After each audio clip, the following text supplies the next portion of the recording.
Welcome to the Saturday Sports Line. Since 1969, the premier sports show about local high school sports, featuring coaches, players, and special guests. Now, here is your host of the Saturday Sports Line, Kankakee Valley Broadcasting's WKVI Sports Director, Mitch Kolbey, and sports analyst, Chris McGowan. As this will end the ball game, 55-8 is the final score here in North Judson. The Blue Jays took it to the Pioneer Panthers, their second win against Pioneer in high school history, Chris. And a good morning to you here on the Saturday Sports Line. I'm Mitch Kolbey along with sports analyst Chris McGowan. So glad to be here for you this morning as we look at our other area schools and catch you up on their scores. Of course, this was the last regular season game of the year. And you just heard the final call from North Judson and Pioneer. 55-8 was the final on that game as Chris McGowan and myself were at that one. But as we look at our other area schools, we talked about it last night on the broadcast. The West Central Trojans woke up this morning, Midwest Conference champions. They are 8-1 right now. And we're going to bring in Marc right now and talk to him after a huge win last night over North White, 34-14. Coach, good morning. Good morning. So how are things going, Coach? How are you feeling today? Feels pretty good today. The kids we're at the school. We're at a flag football game for our younger elementary kids. So kids are happy this morning and everything's going good. First conference championship since 1998, if I'm not mistaken. Yes, 1998. 24 years. So it's been a long time. These kids, they weren't even around. So for them, it was huge to be able to get that, and for just not even them, but the entire school to see that it can happen. So last night, you head south down 421 to Monon there for North White High School, and seems like you guys were in a battle there that first half. The score updates I was getting is 14-14 at halftime, and then you get the opening kickoff of the second half, and you take it 90 yards to the house, and you never look back. Yeah, it was like you said. The first half was back and forth. They went down. They had about a 7-minute drive to start the game. Went down, scored, and then we responded in about 2 or 3 minutes and took an 8-7 lead at the end of the first quarter. We forced them to punt there in the beginning of the second quarter, and then we scored quickly again and got up 14-7, and then they scored right before halftime, and it was 14-14 at halftime. And it was probably the quickest halftime talk that we've ever had, and we were out back on the field with about 8 minutes still to go before the end of halftime. But we got the kids' attention, and we went back out, and like you said, we took the opening kickoff back. Carter Hudson had a great return, hit a seam, and took it back, and we scored. And then it was the next play for them on offense. North White, Jacob Pilarski forced a fumble, and Christian Hughes jumped on it. And then about 2 minutes later, we scored again and made it 28-14.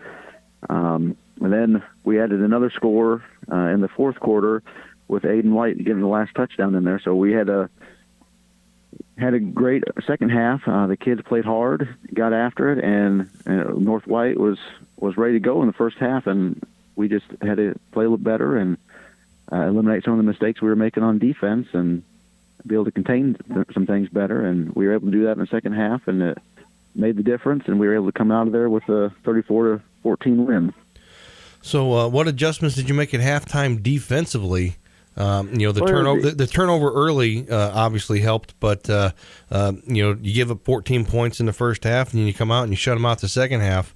Was it more your offense controlling, keeping their offense off the field, or did you make some adjustments at halftime defensively that helped shut them out the second half? It was more getting them to understand that how we were playing wasn't what we were capable of. And getting them to just trust what they have done all year instead of doing things that we hadn't done. So the kids, they responded in the second half. They came out and played really good defense. We actually had let them get inside the 5 and then shut them down in 4 plays for a turnover and downs, and then we fumbled the next play and stopped them again 4 plays inside the 4-yard line. So defense, they stepped up in the second half and did some really nice things. We were able to get a little more pressure on the quarterback and eliminate some of the running lanes. Like in the first half, it just seemed like we were guessing on things instead of just following our assignments and reading our keys. So that was the big message at halftime, is just do what we're supposed to, because we are more than capable of doing it. We just need to go out there and execute what we're supposed to. Yeah, and having that carrot out there that you could dangle the conference championship outright, I'm sure was a motivating factor as well. Yeah, that was an all-week thing we talked about, that, we already have a share of it, but do you really want to share it, or do you want it to yourself? And they decided that all week they said, we don't want to share anything. So, yeah, it was one of those things that we also mentioned at halftime of, well, we're going to have to play better if we don't want to share this thing. All right, so like you said, you go to Monon, you get it done, and you capture the conference championship, which was goal number 2 on the year. Goal number 1 was to go to Winamac and take back the Tomahawk, and you did that. So now the new season starts, and a common opponent or a familiar opponent. You played Caston in week 1. Have you had a chance to watch any of their films here lately of the games they played later on in the season? And what have you seen if you have? Yeah, we watched the North White Caston game, getting ready for North White this week. So they run a lot of very similar things to what they did earlier. They've got a few different guys at some different spots than what they did at the beginning of the season. So that was just trying to figure out who those guys were, that type of thing. But a lot of the same stuff. They're going to be, throughout the year, it looks like they've been getting better, progressing. So it's going to be one of those things that we got to make sure we are ready. Throw out records right now at the start of this, at start of sectionals here, because now it doesn't really matter what your record is. It's what are you going to do on Friday night. Yeah, the old adage, it's win or go home. In that week 1 game, you had Caston at Francisville there, and you had them at home, so you can come away with a 26-8 win there. Again, but like you said, you throw out the records, anything can happen, and again, Caston's going to come in with a little bit of revenge on their mind, but again, you guys take care of the football, you got to like your chances. Going into the sectional there, Coach, how's the health of the ball club? The health is pretty good. I mean, as you know, the 9 regular season games, you're going to have some bumps and bruises, and people are going to be sore. But overall, as far as like major things, we're pretty good. We're pretty well off, and that's been a welcome change from years past. And I think that's a big key in why we've been able to continue some of the things we're doing this year, as we've stayed relatively healthy. Compared to years past, whereas years past we may have had some things going, and then we lose some big keys here and there from injuries, and then it kind of derails some things. But this year we've been fortunate, we've been lucky that we haven't had anything too major, and we've been able to keep going. Hey, Coach, I got a question for you.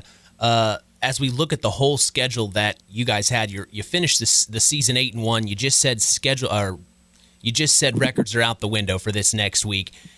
I'm sure this isn't your first sectional game. Obviously, you're in your 9th year at West Central. What have you learned in the last 9 years that you're going to take with you this week going into probably one of the biggest games in West Central history right now? Well, the big thing is to make sure we aren't overlooking anything. At this point, it's you got to win or you pack up everything and it's on to the next seasons, and you got to wait until next August before we get out there and hit somebody. So it's one of those things we can't overlook anything. We got to make sure that everything is taken care of. We're focused in every day, and we beat them the first week of the season. That's going to be 2.5 months ago. So it's one of those things that you can't really say, well, hey, this is exactly how it's going to go. It's completely different. So we got to make sure we're focusing in on that and taking every day one day at a time and getting ready for Friday night to head over there and do what we're capable of. Well, Coach, we appreciate your time, and as always, good luck for the next week, first round of sectionals, and once again, congratulations on a heck of a season, 8-1 and Midwest Conference champs. you got to be proud. And if you're a West Central fan listening, you need to be proud right now because these Trojans worked their butts off this year, and they deserve everything that's coming to them right now. Yes, thank you. And they have. They've done a great job, these kids. Can't be more proud of these guys of what they've been able to accomplish. They've been through a lot the last few years, and they just have kept coming, and now it's starting to pay off, and it's great to see for these guys. All right, Coach, thanks a lot. That's Marc Call, head coach of the West Central Trojans. We'll talk to you next week, Coach. Appreciate your time. Good luck. All right, thank you. Bye. We're going to take a break and come back. Mike Zehner is going to be on the other side. Don't go anywhere. You're listening to Kankakee Valley Broadcasting's WKVI.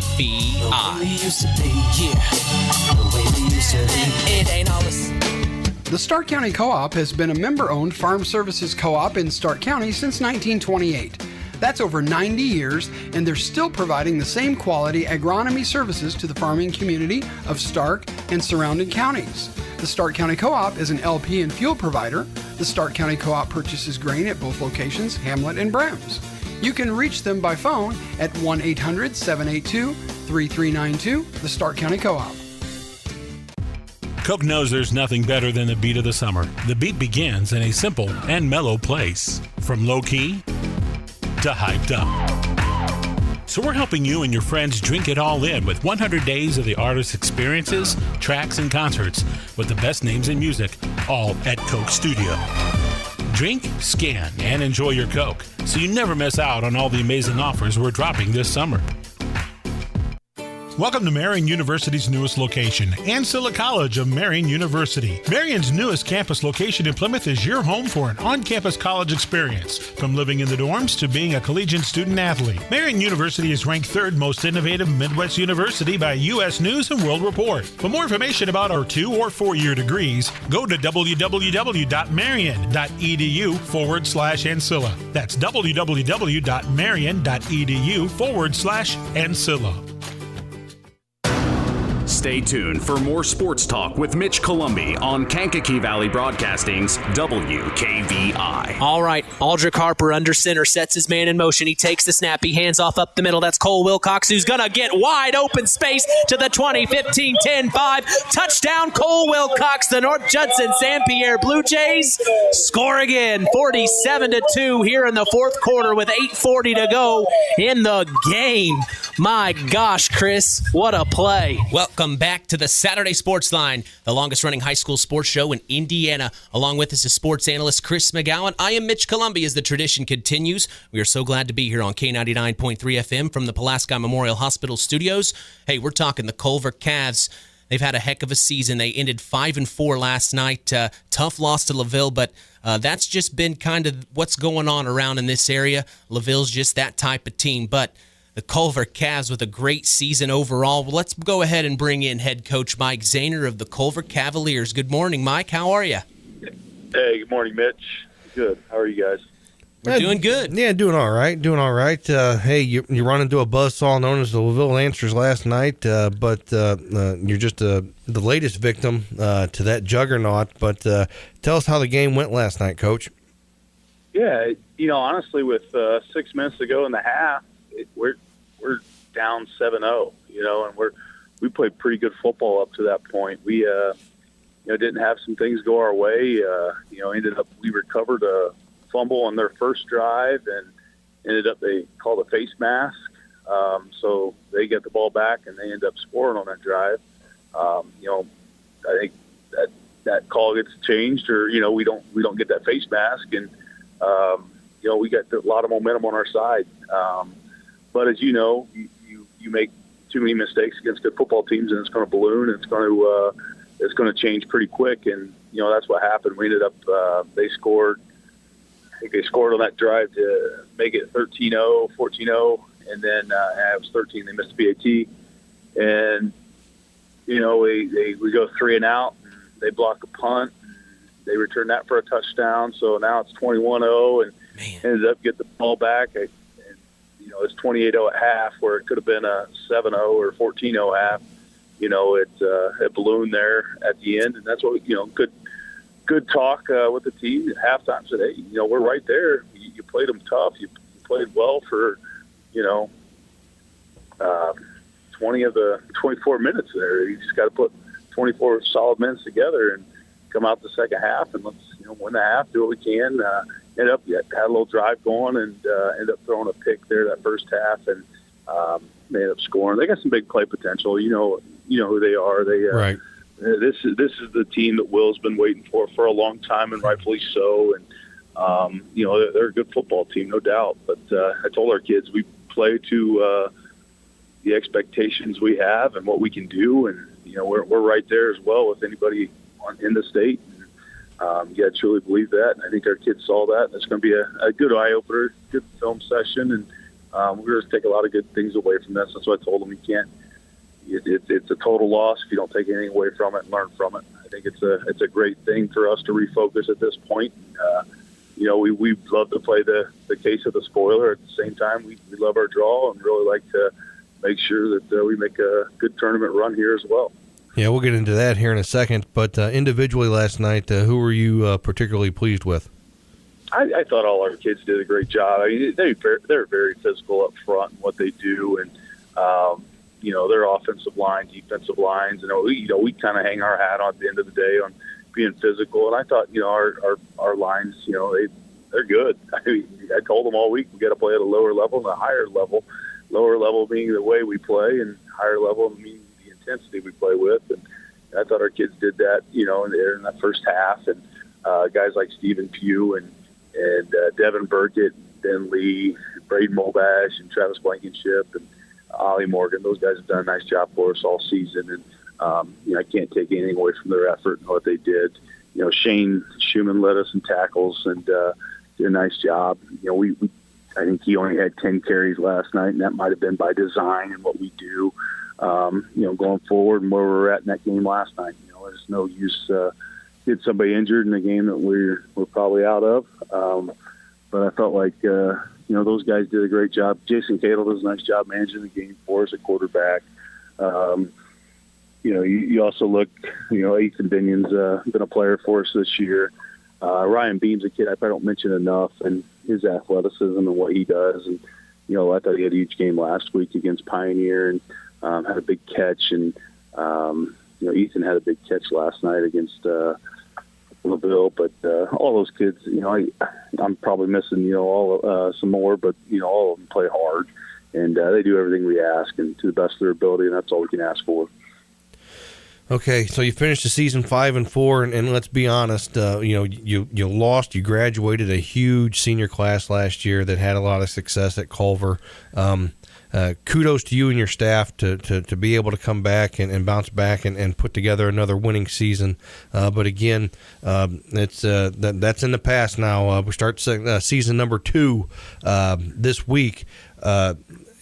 When the draw came out, I was watching that, and I thought to myself when it popped up on the screen that you and Buzz Schoff had to be two of the happiest coaches probably in the state or in the area at least, because you guys are the beneficiaries of having North Judson, Triton, and Pioneer all in that bottom half of the bracket. And you guys have two games that you think are winnable to be able to get to that sectional championship. No doubt. I don't know who Buzz talked to or who I talked to get that, but I got to make sure I do that again. No, it is truth. And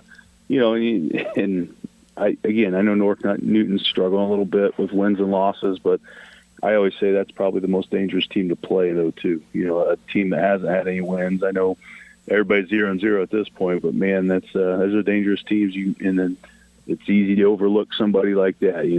We won't as a staff, we won't as players. We're going to have them focused. It's fall break week, so that's always, in the back of your mind too. But my message to the team is, hey, we have nothing else to focus on but football all week. We're changing practice times around and doing some different things. That way they can kind of keep the same routine of getting up a little bit earlier and not just sleeping in all day and doing nothing and laying around. So hopefully that helps. I think it seems like it has in the past. It's not the first year we've had fall break and over this week, but that's always something in the coach's mind when you take away that regular routine. And I'm sure my guys will be the first to, get tired of the routine talk and all of that. But no, we're definitely excited about the draw for sure. It's absolutely amazing how, as coaches and as players, you're creatures of habit. There's a routine, and anytime that routine changes, it how it just affects the entire complexity of the team. I don't know why, but it just does. But you want to comment any more on that? 'Cause it sounds like you've had that conversation already with your kids about how things are going to be different. Well, even yesterday, it was kind of last week, we decided to do a e-learning day yesterday. And, and Mrs. Schumann knows I wasn't a fan. I think I told her that in the admin meeting yesterday. But, hey, I can't control when they can get a crane here and stuff. So, but I thought our kids came out and played hard. I mean, that's no excuse, and we're not going to let that be an excuse. We're going to play hard. We're going to do those things. We're going to be prepared. But no, it is. It's something I've been dealing with my whole coaching career too. So it's not something that's new. Everybody's been having fall breaks. I was at Rochester, and I think we were the only school at one time that was on this balanced calendar that, we had 2 weeks of fall break there. So trying to get kids not to go on vacation and do those things, it's pretty tough when, it's a lot cheaper to go to Disney World in October than it is in May or, April, May, whatever that time is. So people were taking advantage of that. And that was a tough conversations with people, not getting varsity letters if you go on vacation and do those things. So. Yeah, so, coming in, other than the record of North Newton having not won a game in the regular season, what do you know in particular about the Spartans, and what do they bring to the table? I watched a little film on them last night. We got a late exchange. I think maybe they had some film problems because it looked like it was Tri-County's film. They don't have a ton of guys on the roster. I think they struggle with that. I think they play some solid football. They have some great mechanics in what they do. It looks like they're more of like a wing tee base where they're going to try and get outside on us. That was a weakness of ours last night. So we're definitely going to have to shore that up. We're going to find those weaknesses and make sure we make those our strengths and do those things. So they got a good looking quarterback. They got some big linemen. Definitely some guys that can play. I think their problem has been just their depth and not being able to play for 4 quarters. I talked to Coach Hall a little bit. He's familiar with them. I asked him what his thoughts were, and he goes, they've been winning games at halftime the last few weeks, and it was a close one against Tri-County last night. I think they lost maybe 26-30, something like that. That score came across late on John Harrell, so we'll break the film down here today and put a game plan together. But obviously, exciting time of the year. You don't win, and you're putting the pads up on Monday, and half the state's going to do that. Well, I say half the state because 5A and 6A even playing this week. They only get 2 games of sectional, so who knows? But we'll get excited. We're definitely excited about the opportunity to the road that we have and what we can do. If we win and South Central wins, and it'll be at Culver again, so we got a chance to host maybe 2 weeks in a row here. All right, Coach, last question I always end with. Health-wise, how are you guys doing? Pretty good. I thought our coaches did a great job last night. We talked at halftime, and, we want to be smart about who who got the carries and distributes the load evenly, and offensive line-wise, we rotated some guys defensive line-wise and did some things. I think everybody got in last night. And then, we did lose Hayden Parker last week. Actually, a couple weeks ago, had issue with his hand, and so not clear on his status yet, but he didn't play last night, so hopefully we'll get him back. Well, Coach, sorry to hear about that, by the way, but we appreciate your time, and good luck next week. A lot going on here, especially with it being fall break next week. That's going to be tough to tackle, but that was a pun. That was a nice one. I like that. Tough to tackle. But anyway, good luck next week. I hope we talk about a big win on next Saturday with you here on the Saturday Sports Line, Coach. I appreciate your time. Hey, I appreciate you guys. Thank you. All right, that's head coach of the Culver Cavaliers. Mike Zehner on the line here on the Saturday Sports Line. We're going to take a break and come back. We've got head coach of the North Judson-San Blue Jays, you know him, Brett Lambert, here in the house. Don't go anywhere. You're listening to Kankakee Valley Broadcasting's WKBI. Since 1936, Standard Plumbing, Heating, and Air Conditioning have always taken pride in doing the job right. Third-generation owner Brian Hammond and his family have always set the standard when it comes to taking care of all your heating and cooling needs. Making your home a comfortable home is the absolute top priority. If you are uncomfortable in your home, give them a call at 574-936-4660. Follow them on Facebook. Let Standard Plumbing, Heating, and Air Conditioning help you take control of your comfort. Collins Insurance Agency in Knox has done it again. They have earned the distinction of preferred agency partner from the Western Reserve Insurance Company. Can't touch this. So what does that mean for you? Collins Insurance Agency provides themselves of taking care of its community. That means providing the best insurance that keeps you and your family safe in a time of need. And with this honor, Collins Insurance Agency looks forward to providing Stark and surrounding counties the best customer service you and your family deserve. Collins Insurance Agency in Knox, living the golden rule by treating you like family.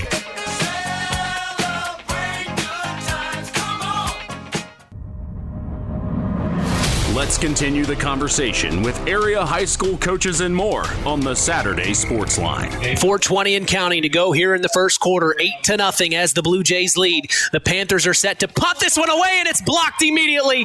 And they're going to get it and they pick it up. That's number 9 for the Blue Jays. He gets it at 10, the 5, touchdown, Blue Jays. Trey McGowan with the pickup off the blocked punt, Chris. Huge play for the Blue Jays. And that was our play of the game last night as the North Judson-San Blue Jays took it to the Pioneer Panthers. It's time for head coach Brett Lambert of the Blue Jays. How you doing, man? Good. It was a nice way to end the regular season with another win. So yeah, it was a nice night. If you can move the mic to get comfortable if you want. I'm sorry, I should have put it in a better place for you. But anyway, big win last night, 55-8. We talked a couple weeks ago. I'd ask you if you were going to break 62. Well, I guess you didn't do that, Coach. No, that's all right. Pioneer had a little something to do with that. So, yeah, I was really impressed with defensively how they've always been aggressive defensively, but last night against that triple option, how well they attacked it. It seemed like it was a quick read and a quick pitch every time you got to the triple option. Seemed like you guys had more success running your lining up in the I formation and running just base power, base ISO. So, care to comment on that? They played just a different defense than they played all season, and which we see that quite a bit with the option teams will change up their fronts against us, but and normally I'm I guess not shocked, but I was almost surprised. Like, wait a second, they're not running the 3-man front, which is almost like a 5-man front against us. They went really with a 4-4 look. I was like, holy cow! So I think that threw our kids off a little bit because we probably didn't talk enough about that during the week. So some of our blocking schemes early on, our kids didn't adjust fast enough on the fly, and we probably didn't get the information to them fast enough. So yeah, they threw us off, especially that first half, and we had more negative running plays in the first half than we've had in about any game. And again, that was just part of their attacking, mentality there. And again, Coach Barry does a great job. They're a little undermanned this year. They play a lot of freshmen, and they've had some injuries, and plus they've just had a nice run of a lot of talent, and they don't quite have that this year. So yeah, they still have great coaching, play hard, but we were off a little bit. We were flat. I think I told you that at halftime going in. We're just. The sideline was completely quiet. The crowd seemed quiet. On the field, there wasn't a whole lot of emotion. It was kind of a weird atmosphere. And we've had great atmosphere all year. I mean, that was our 6th home game. We were lucky enough to have 6 home games this year. And we've had an electric atmosphere, but it was just kind of bland last night, to be honest. You think that attributes to last week at all, or do you think it's just because it's the last game of the year? There's a lot of factors. I mean, one factor is that Pioneer was pretty monotonous on offense. They used every bit of that play clock, so they kind of really slowed the game down. And then the second quarter, they started to drive around midfield, and they got I think it was 4 first downs in a row. And it was like they got it on fourth down every time, and they used the play clock every time. So it was just kind of like, okay, when are we going to stop them? And then keep looking at the clock, and it keeps going down, down, down. So Pioneer had a lot to do with that as well. Well, yeah, and I think. Like I've said it before, sometimes your best defense is a good offense, and if you can keep the other team's offense off the field, well, you've increased your chances of winning. So, a lot of pride, a lot of tradition in that program at Pioneer. I can't remember the last time they've had a losing season. It's probably been the better part of 3 decades, I would imagine. Yeah. So again, the interview at halftime, I'll be honest with you, kept it short and sweet. It seemed like you had some things you had to go take care of. So what did you say at halftime? By the way, you were up 21-2. Right. So let's remind them that. Well, and that's something I almost think that we know we have a good team, and I think sometimes – and maybe it's the coach's fault as well, because I even feel this way. Like we should be up more, and we should be happy. Being up at one point 15-2, 21-2. We shouldn't be upset about that. You know what I mean? But right. I think, and then once we get the second season at the playoffs, we won't be. Trust me, we're going to be fine. But I guess we knew that we weren't playing that well. We were playing decent, but not a great game. So you want to play a great game. But yeah, we went into halftime. There was no yelling or anything. It was just adjustments. I mean, coaches were coaching. Before I even got in there, I see coaches already having players pulled off to the side. Meetings happening all over the place. Then I go into the coach's office. We got some stuff on the whiteboard. No, it wasn't really a whole lot of yelling. Just let's get focused, do what we got to do. And with this group, I don't think there has to be a whole lot of yelling, but sometimes you have to. Well, yeah, every once in a while you got to wake them up just a little bit. Yeah. But again, to me, that is awesome to be able to walk into the locker room after doing the interview with me at halftime, which I appreciate, by the way. We appreciate. But again, you walk in and you see all the individual coaches coaching their individual groups. And you really don't have, you go in and, okay, so what did we say to our position groups? Everybody on the same page, and to be able to work that out and come out, the second half, you could definitely tell the difference on offense and defense of the way that your kids executed. Well, yeah, and just the fact that us coaches are on the same page. This is, for pretty much most of us, this is, our 4th year together, so we know what needs fixed. It's not like I have to tell anybody. Exactly. I mean, and sometimes they're telling me, so it's just, it's just a great thing to have going there, and you can see it, and I really feel like we've come out, maybe a little bit with the exception of last week. I don't think that wasn't our best second half against LaVille, but give them credit for that as well. But I think we've really come out in the second half in about every game this year and had the upper hand on the other teams we played. And a lot of that, I think, is just the adjustments we've made. Well, as I look at the numbers here, North Judson ends the regular season with 3 shutouts. They've scored 62 points twice. 55 last night was the 3rd most they'd scored. They've scored 52 points, 41, 45. So, yeah, you're right. You are expecting a lot of points out there from your guys, aren't you? That's true, but like our defense last night. We had the one drive in the second quarter where we gave up those 4 first downs. And then at the end of the game, we gave up an 81-yard touchdown run, but we only gave up 141 yards for the game. Right. So you take that 81-yard touchdown run at the end, well, that's 60 yards, and they probably got 45 or 50 yards in that one drive. So we pretty much shut them down defensively. They played a great game, and they have all season. And moving forward, the defense is going to have to play well, and I expect them to do that. And then offense, we don't have to, with this defense, score 40, 50, 60 points a game. But we do need to control the clock, not turn it over, win the field position battle, and I feel like that's going to be the keys for us moving forward. Yeah, I don't think Pioneer up to that point of that drive had a first down yet in the game, and was able to have some success, started running some wingback counter. They got you on the first one, picked up 7 or 8 yards, but after that, your kids, one thing I've noticed is how quick they adjust, because that play never hurt you after that. So the adjustment there on the fly really was huge. But again, you guys, you stop them inside the 5-yard line. You give up. I was actually surprised. I'm going to ask you.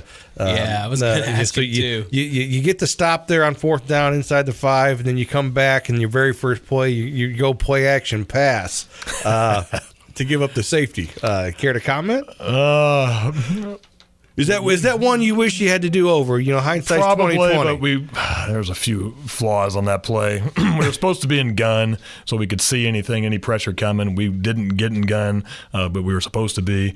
So that was number one. Then we had a guy on the backside. Our blocking scheme broke down. But hindsight, obviously, right. I'm going to take that back. Right. There's no doubt about that. But I felt like they were going to bring the heat, and if we were in gun, we could see a blitz coming. We could get rid of the ball right away. Right. But not being in gun. Then we had to break down the blocking scheme. It got us. So, it's one of those things you definitely want back. You always want the ones that don't go well back. Exactly. If that would have been a 97-yard touchdown, it would have been the greatest call ever. So that's the game. And probably in a game where it was, let's say it was 0-0 at the time, I wouldn't have called that. Oh, right, so right. It's just the scenario just presented itself. I'll say that. Well, and then, of course, safeties, they're like the worst feeling ever because then you've got to kick away to the other team. That's just like the worst feeling. Well, I don't know if we've ever, since I've been coaching. I don't think we've on other teams, we've gotten quite a few safeties, but ourselves, I don't think we've had a safety. And I was thinking to myself, guys, this game going to end with us having, them having 2 points? Well, I even made the comment last night after you gave up the long touchdown run. I said, 48-8 is a lot more aesthetically pleasing than 2.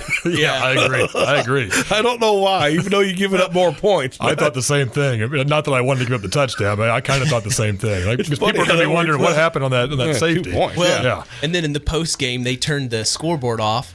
And I said the final score was 58-8 because I thought the same thing. I was like, it just looks better, 58-8, but it was 55-8. But overall, just a great game last night. We were so glad to be there. And, it's really feeling like fall out there, isn't it? Yeah, it is. And one other thing I wanted to talk to you about last night, kickoff coverage. Pioneer was having some success there early on, and that goes back to us being, I think, flat. And just watching the film a little bit this morning, I didn't think we were sprinting down the field with the same intensity we normally had, and that was something that really stuck out. And I agree that bothered me last night. The kickoff team bothered me. Well, but in hindsight too, you're kicking off into the wind in that first quarter, and the ball's getting held up. And their return man, let's be honest, he's had a full sprint catching that ball, so he's got a full head of steam going forward already. So the question I wanted to ask was that an adjustment that you guys made doing the kicking to Coffin's corner, basically, there in the second half? We like to try to get it to that corner, but sometimes, Cheyenne's got a strong leg, but he's not a true kicker, so right. Sometimes it just doesn't go exactly where we want it to. We want, because we truly do a lot of the times want to kick it on into that hash, but a couple of them didn't go there. Like you said, the wind got it, but I still just didn't like the effort necessarily of the whole kickoff team. It wasn't each person, but just collectively they didn't work together. We had some gaps in it. That's something we got to work on for sure. And it's been great all year. All year, right? We've kicked off a lot. You talked about the points. We've kicked off a lot this year, but that was a weakness there. But no, just I don't know if you want to keep going. I haven't even talked about some of the guys. Go ahead. Again, we had Aldrich last night. He was 6 of 7 passing, 128 yards, 2 touchdowns. Rushing wise, he only had 2 carries for 6 yards. You talked about, they were making us pitch, and that's fine. Right. And he took some hits early on. Yeah, he did. And he was, he had some body shots. He felt it. So again, him to come out with that, and he really should have been 7 out of 7. We kind of had an opening, it hit us in the hands, and we didn't, finish it off. Again, 6 of 7 there. Cheyenne had 65 yards. He had 3 touchdowns, 2 rushing, 1 receiving. So he's up to 25 touchdowns in the year, and it's almost like a quiet 25 touchdowns, to be honest. Josiah McDaniel, 3 catches, 83 yards, touchdown. He had an interception. Josiah, in a more pass-happy offense, he would be 800, 900,000 yard receiver. He really would. He's that good, but we don't throw that much, and that's fine. If the running game's going, don't throw. Which I found on the safety, but he's very capable as we move forward. Brock Benson, 55 yards rushing. Cole Wilcox, at the end, he got some carries. He had 5 carries, 108 yards, 3 touchdowns. We're running ISO at the end, just trying to run the clock down, milk the clock, and he just breaks. He had 2 carries in the fourth quarter for 99 yards. And that wasn't even, it's not the intent. Not that we don't want to score, don't get me wrong, but that, it was just kind of like, let's get out of this game. But Cole's somebody, and I've told you guys during the yeyear, as we've talked on the radio, that, we got other guys who can run the ball. And as we move forward, Cole is somebody who I really like. He's a sophomore, has a 375 bench press. Right. Yeah, I said that last night on the radio. I just can't believe it. He was lifting weights. My wife has Facebook. I don't have it, but she's like, well, Cole's in the weight room right now because she saw it on Facebook through his mom that he was in the weight room after the game. That's just how he is.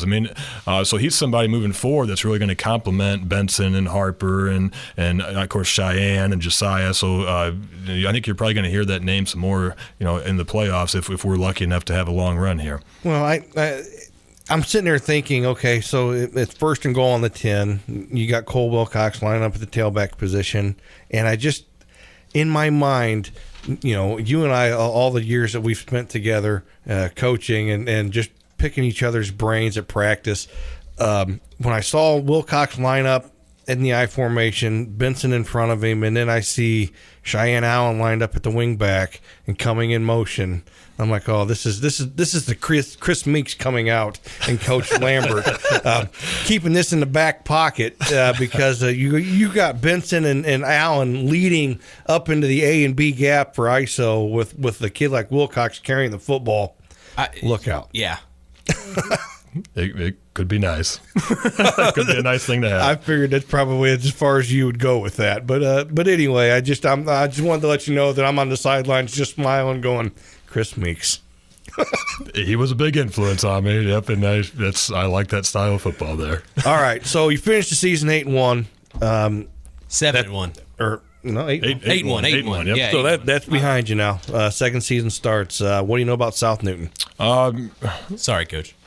For one thing, that's going to be a heck of a drive. Right. Kentland, yeah. But in all seriousness, they think 6-3 is how they finished during the regular season. They throw the ball a lot, so they're going to line up offensively and some stuff that we really don't see a lot in our schedule. Right. But yeah, they're going to throw the ball around. They have a coaching staff. Like the head coach hasn't been through like some of the big regionals and semi-state games, but I know their staff have had some guys who, when South Newton's had success over the past 15 or 20 years, they've been through some big games. Bell is their athletic director. He was their head coach. I think he's still involved with the program. Durham's a coach for him, calls the offense.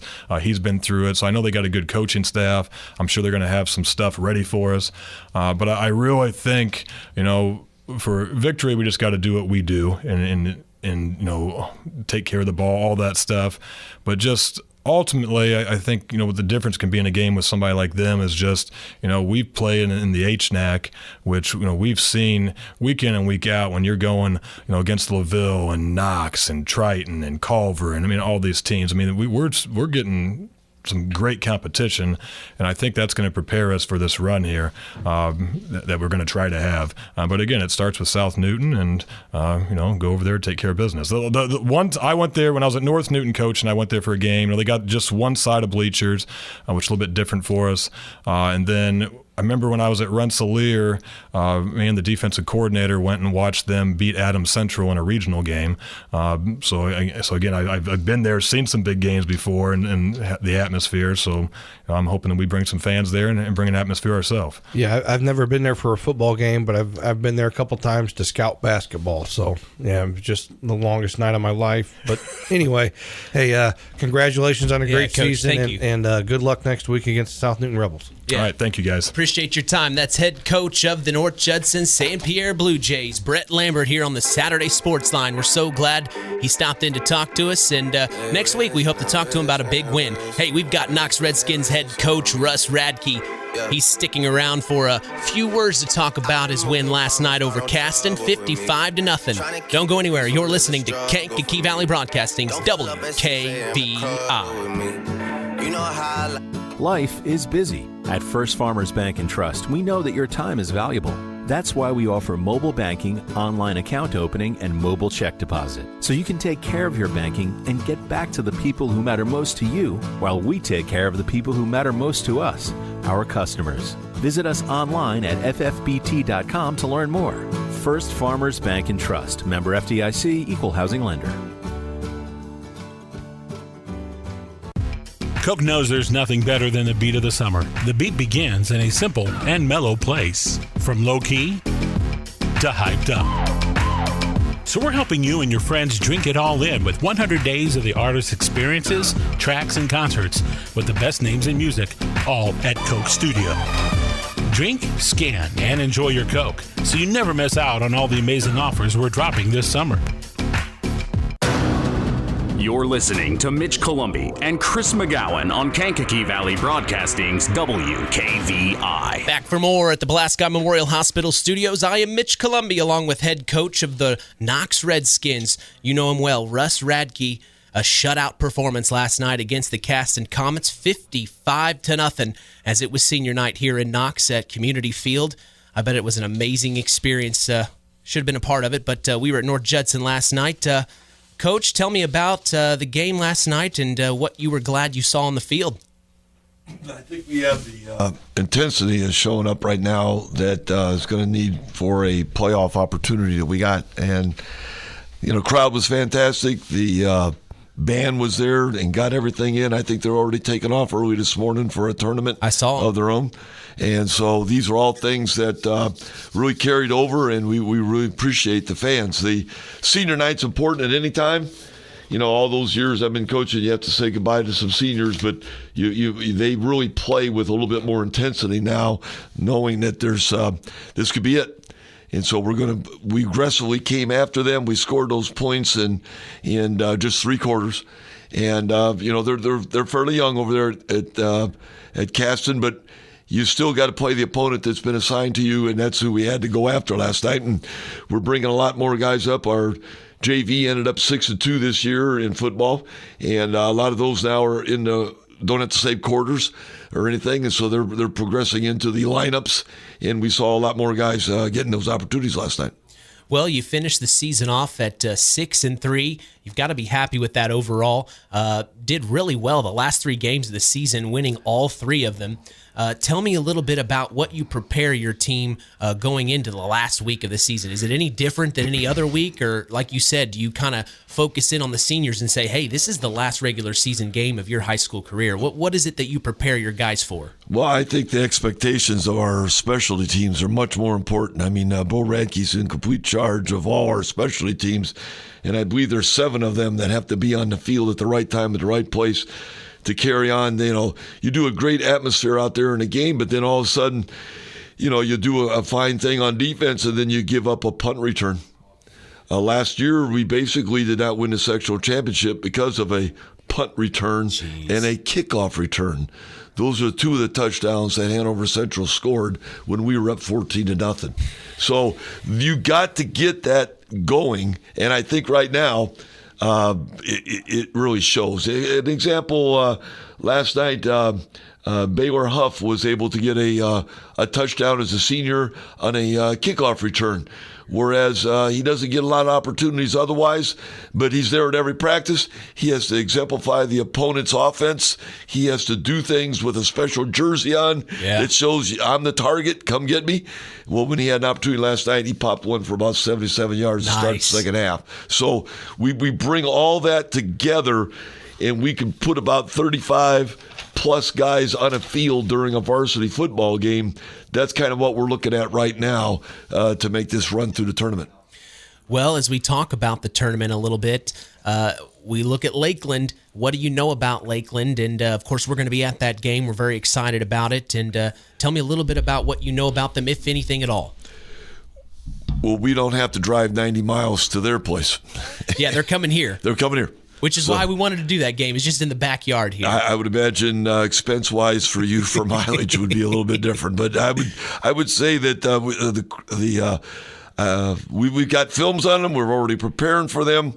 And the coaches are getting things ready to. I really have no game plan or anything other than I felt that over all these years of coaching, if you start thinking too far ahead, what you're going to do this game, you fall behind one before. So you try to make sure that you only, and that's what we did. We worked on Caston and Caston only, and then now today and everything in preparation, they have a high-scoring offense that can really put some points on the board if you don't set into proper techniques and so forth. And I would say that defensively they're big. They have a large linebackers, very similar to that of LaVille's. And so this is good that we have played our opponents. You know, just like was stated a few minutes before I got here, your opponent makes you who you are. You're only as good as your challenging opponent for that night. So we really think, again, that this conference gets us ready for that opportunity. Yeah. And they played in a game last night on AstroTurf all the way over in Bluffton, and now they're going to have to drive down here. So the luck of the draw gives us a home game that's very important. And then, again, in that same line, you know, we always say names, you know, like Xavier Roman and Cohen Watson and Jake Conray and Miles McLaughlin. You know, those guys are averaging 9+ yards per play on the ground. 9+ yards per play on the ground. So they have to all block for each other. They all have to fake for each other. They all have to complement each other. And then that offensive line coming on. But guys like I really think are coming on are like James McNeil, Landon Cole, Alex Triska in our secondary, 2 of them, Trenton Hardell. One of our defensive linemen, Caleb Schwantz, started last night on an defensive line. Nolan Short came in, the third leading tackler on the team last night with 3 solos, 3 assists. Jaden Strong coming in off the bench also.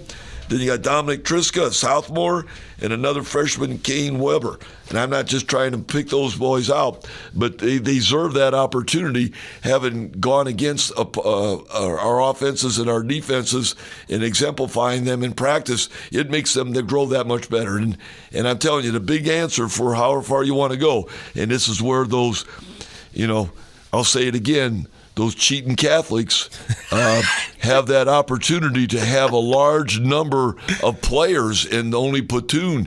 You only go as far as your bench. You only go as far as the people that want to come in and be specialists. And they got to feel that they are a very important part of that game plan. And that's what we try to instill in these players. And then parents love to see their boys play too. That's why they're out there. That's why they went through all this. But if you can put 35 guys on a field that at any one play and situation could be a turnover or an opportunity to excel, they'll play with a little bit more stamina. You got to realize every play is only about 5 or 6 seconds. Yeah, it's not much. You know, and I think last night we had Caston had the ball for almost 35 minutes. But we had it for the other, but we're very explosive. And I don't believe we had any third down situations that we had to come up with. Those are things that are going to be a little bit different now in a tournament. But it's all practice. We make sure everything goes on during our practice times. We have a week here of no school, a little bit of vacation, but we'll still keep the same thing in the afternoon practice times and so forth to really instill on the players, watching their films, getting themselves set up. Hey, you know how fast it's going to go from 64 to 32. This is the week. This is the week that is the most important to understand that somebody's going to get knocked off. Somewhere in that state, you're going to be, what happened to us? Yep. And you got to take that on in a perspective that's very aggressive. And so what your initial question earlier was, what do you do? How do you prepare our team? I think that we play every down, every situation with this could be the last one. And we're going to play it in that type of atmosphere And by having our crowd here and really having people come in and support us, I think that's going to be very important in our first round, because 64-32, but in 32-16, you see that this is. You're going to have your equipment getting reconditioned next Saturday by somebody, and you better get after it right now. And I really think a lot of teams, and especially in our conference, have an opportunity to excel and advance along, and we really appreciate that. How soon is Knox's fall break? It starts this week. So what's the practice schedule look like during a fall break week for Russ Radtke? Well, if we hadn't won, it might be an all-day, all-nighter. Okay, like in the summer. But I just think the kids are going to stay in that. You got to stay in the same regiment, the same routine. Our practice won't start till 3:15, just like normal. What they do during the day, that's their parents and whatever they have to do and get things done. But they'll be in here at 3:15, and we'll try to get them out of here by 5:30, 5:45. And we'll keep that same procedure, the same atmosphere, the same getting used to darkness and so forth. They might have to go over on practice fields with lights on and so forth like that. And so coaches may spend a little bit more time and have opportunities to get things prepared. But I would say that kids get into habits, and the habits form their character, and you don't want to change that too much. And so therefore you start doing things thinking, well, we'll bring them in early in the morning, give them the afternoon off. Then the next thing you know, they're not sleeping at night getting their regimen in, Our parents know that what time we're going to be home, they'll be doing the same thing. And I think it carries over and does a great atmosphere. Well, it's just been a fun season so far, and covering you. You've done a fantastic job. Only 3 losses this year. You've got to be proud about that. This is your favorite time of the year, isn't it? Well, it's what you build for, and there's less than 40-some days till that championship. And to keep someone healthy for 6 weeks, even like last night, we had a couple boys that didn't even get to suit up last night. Gary Griffel has got some back spasms right now that he's fighting through. He's a 2-way starter. So two guys had to fill in for one. That's not bad. Yeah. And those type of things will bring him along in that direction. But last year at this point, we were 3-6. Right. So you flipped it. And we were able to progress through into that championship and had Hanover Central down 14-0. Now, are we going to carry it on a little bit lever? I think that's what we've been doing here in this 3 years to get these kids in that level. And, in the competition gives us that chance. And I think all coaches, I feed upon opportunity. Things I saw in the film of the Caston-Winamac game last week, and how Winamac came on in that second half and was able to pull out that victory. I saw some things that Winamac was doing defensively that we're going to put into our package. So, I'm not stealing it. This is, if it works, it works. If it's on the film, it's there. I'm going to use it. And if some coach comes, you think you go to clinics, you come up with ideas and so forth.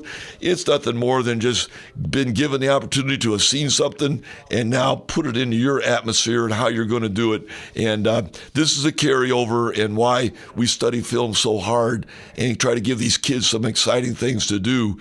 And so that's a sample of what we, from coaches, depend on the opportunity and appreciate everybody. And then in our conference, I've had schools already call and say, hey, can I get a film on this opponent? Nope, you're not getting conference film from us. You can do what you can. But our conference is going to protect rodeo. We're going to protect ourselves, and we want each one of us to advance. And so we will protect and save what our conference does and make this conference a very challengeable opponents for anybody in 1, 2, and 3A that are going to have to advance in the playoffs. Well, I always look forward to talking to you every Saturday, Coach. I appreciate your time. We're looking forward to that game on Friday. Of course, we'll be there for the Knox-Lakeland game here at Community Field in Knox. Coach, important, like you said, it's here. It's here. You got that it's whole time. week, and so let's get in here on Friday night and really show what we want as a community and how important this is. You never know who your next opponent is, and you don't know whether you're home or away. This could be potentially, you're right. Right, so we could be playing 3 games in a row on the road, and you wouldn't know the difference. So we're going to have to really take advantage of that situation, and I appreciate the crowd, the community, the teachers, the band, and everybody that comes in here to carry on this process. Well, we appreciate you, Coach. Thanks for your time. Take care. That's head coach of the Knox Redskins, Russ Radtke, here on the Saturday Sports Line as we are going to take a break and come right back. It's going to be the top of the hour, weather and news coming up next. You're listening to Kankakee Valley Broadcasting's WKVI from the Pulaski Memorial Hospital Studios.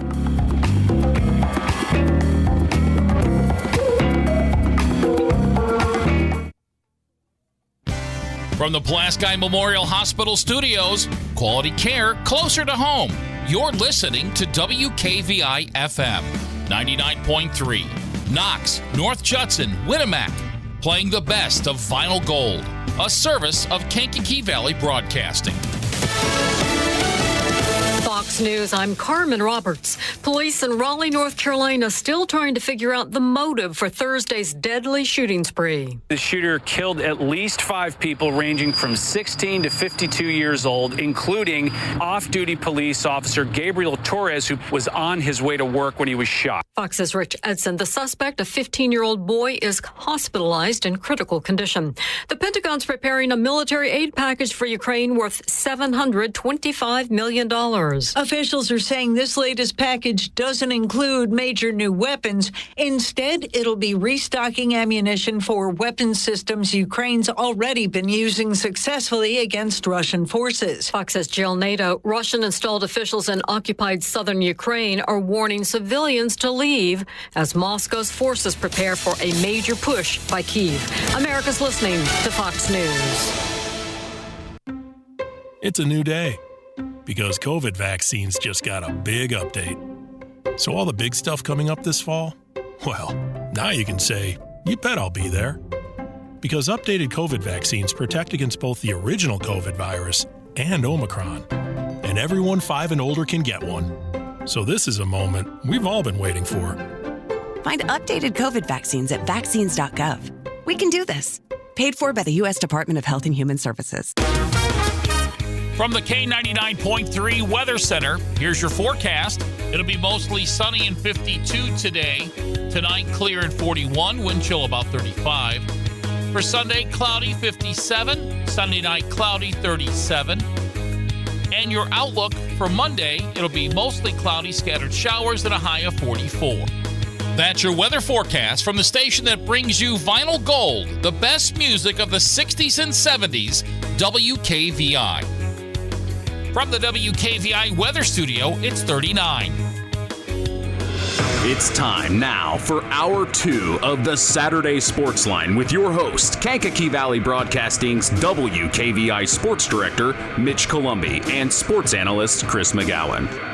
You know who it is, Kankakee Valley Broadcasting's WKVI from the Pulaski Memorial Hospital Studios. I am Mitch Kolbey. So glad to be here for you on this wonderful Saturday morning.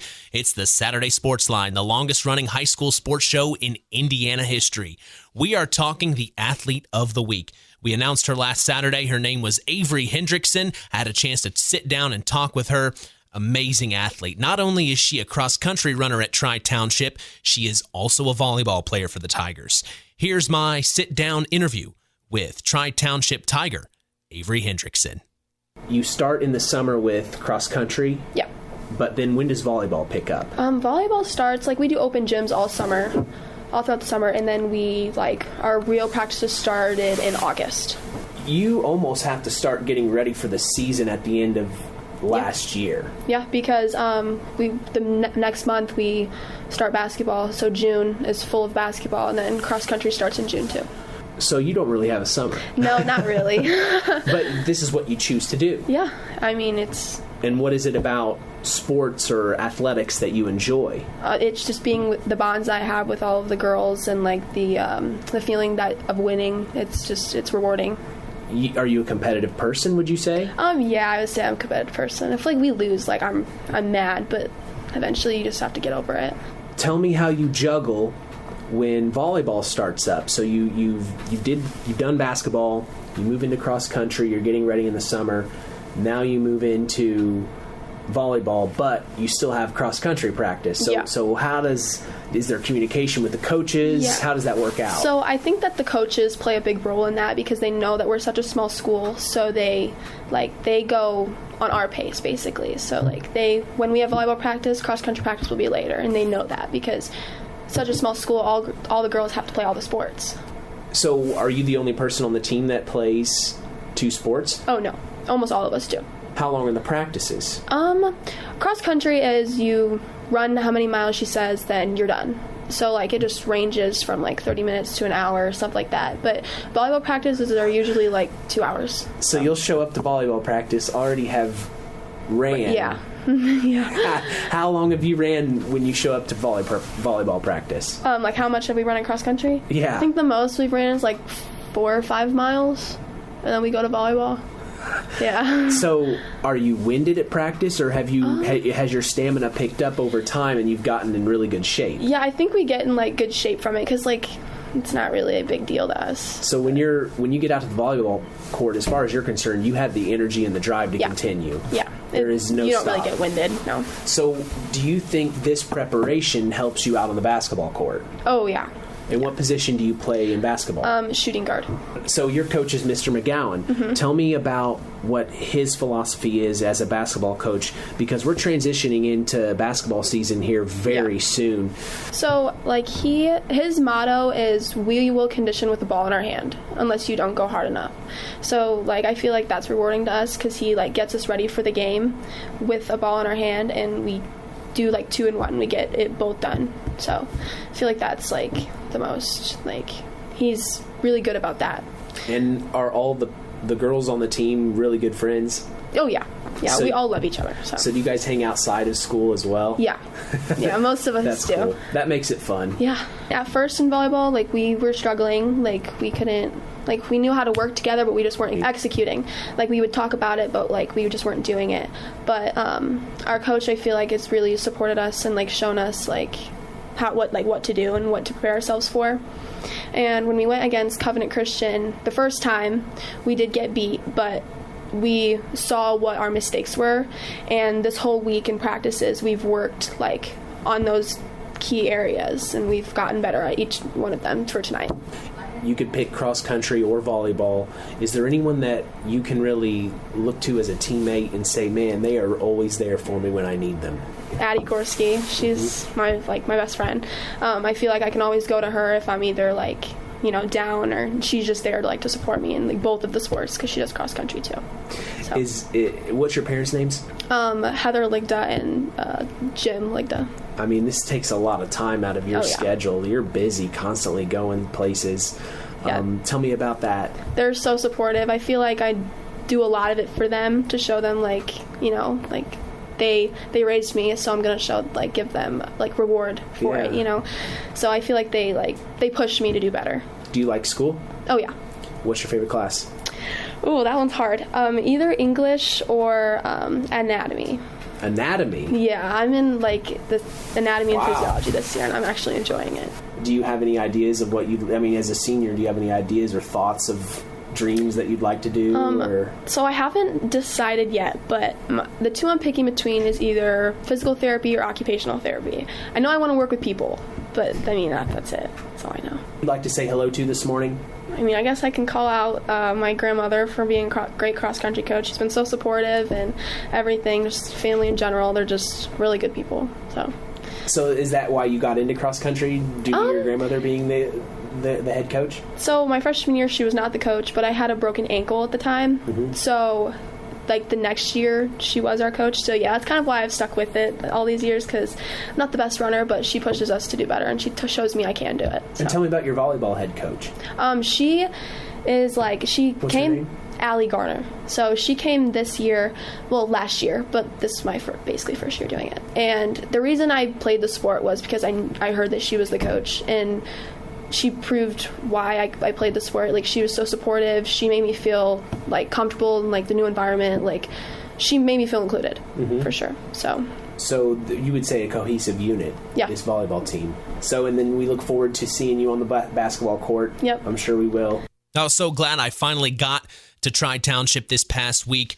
a lot of their athletes are 2 and 3 sport athletes. It's unbelievable how they are able to schedule all these different sports for practices to line up together for these kids to go into the other sport one after the other. It's unbelievable. I want to take this time to appreciate the athletic director as well as all of Tri-Township for a wonderful tour, an amazing moment. The last time I had been to that school was when they were at lacrosse. So a lot of things have changed. Tri-Township is looking nice, and I'm glad Chris McGowan is in his new digs there. We're going to take a break. Don't go anywhere. Josh Burgess, head coach of the Winamac Warriors, is next. You're listening to Kankakee Valley Broadcasting's WKVI. Stay tuned for more sports talk with Mitch Kolbey on Kankakee Valley Broadcasting's WKVI. The Stark County Co-op has been a member-owned farm services co-op in Stark County since 1928. That's over 90 years, and they're still providing the same quality agronomy services to the farming community of Stark and surrounding counties. The Stark County Co-op is an LP and fuel provider. The Stark County Co-op purchases grain at both locations, Hamlet and Brems. You can reach them by phone at 1-800-782-3392. At First Farmers Bank and Trust, we've been serving family farms for over 130 years. We've seen our customers succeed in good times, pull through in tough times, and we've learned some lessons along the way. So we appreciate the customers we have today by finding the solutions they'll be looking for tomorrow. Are you ready to talk about your farm operation? Stop by a branch or visit us online at ffbt.com. First Farmers Bank and Trust. Equal Opportunity Lender. Member FDIC. This presentation of our area's local high school sports is sponsored by Pulaski Memorial Hospital in Winamac. Pulaski Memorial Hospital is dedicated to providing excellent health care to improve the health and quality of life for the people and the community they serve. They will meet the community's needs and exceed their expectations by creating the best possible health care experience. For more information of the services they provide, call 946-2100. Let's continue the conversation with area high school coaches and more on the Saturday Sports Line. Aldrich Harper takes the snap, fake handoff, throws up the middle to Cheyenne Allen, who's going to catch it and get a touchdown for the North Judson-San Pierre Blue Jays. Harper lofted it up, and Cheyenne Allen was there for the touchdown. Did you see that play, Chris?